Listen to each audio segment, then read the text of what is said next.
Bonjour à tous. D'abord, j'espère que vous allez bien en ces temps difficiles. Je vous parle du seul roman que j'ai publié à la rentrée, une décision qui avait été prise avant même que l'épidémie nous accable. Il s'agit de Trencadis de Caroline Daines, une romancière qui a publié 2 textes précédemment chez Philippe Ray. Trencadis évoque la figure de Niki de Saint-Phal. Pourquoi publier un roman sur Niki de Saint-Phal? D'abord parce qu'il embrasse l'existence d'une femme puissante, féministe avant l'heure, une créatrice iconoclaste, quelqu'un qui a su, à travers l'art, se réinventer. Trencadis, qu'est-ce que veut dire ce titre?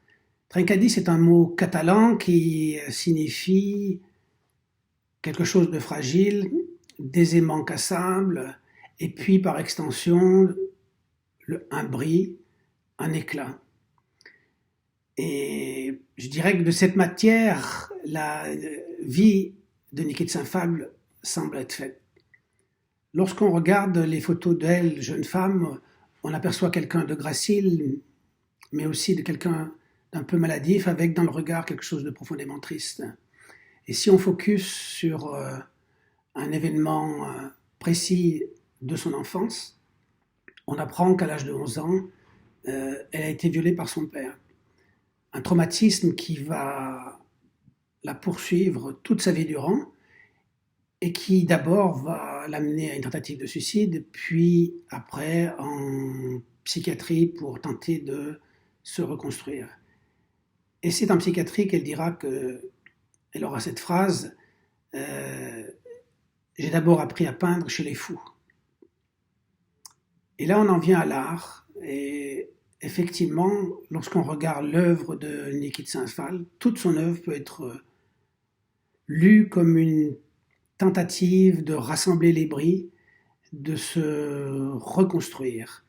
Sa vie est envolée en éclats, c'est avec une force incroyable et quelque chose de jubilatoire qu'elle cherche à mettre par terre les figures fantomatiques et mortifères qui la hantent et faire de ces figures mortifères et fantomatiques des choses vivantes, prégnantes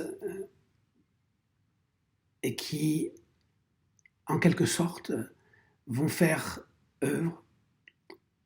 D'elle-même éparpillée, elle est parvenue à faire une œuvre au monde. Le texte de Caroline Daines, fond et forme, épouse littéralement ce morcellement.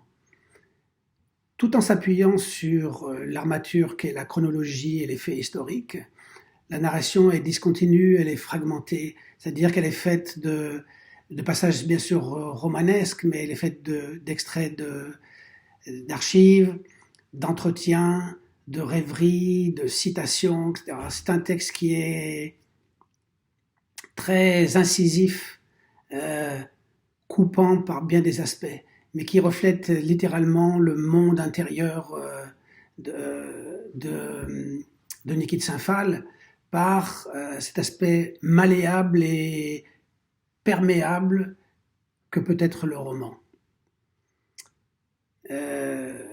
Pour conclure, j'aimerais dire que j'ose espérer que vous aurez à cœur de défendre ce texte. Et je vais citer Niki de Saint-Phal pour finir. Elle a dit « J'ai décidé très tôt d'être une héroïne. L'important était que ce fût difficile, grand et excitant. Ce que je peux vous dire, c'est que ce roman n'est pas difficile, mais il est grand et il est très excitant. » Merci de votre soutien sans faille.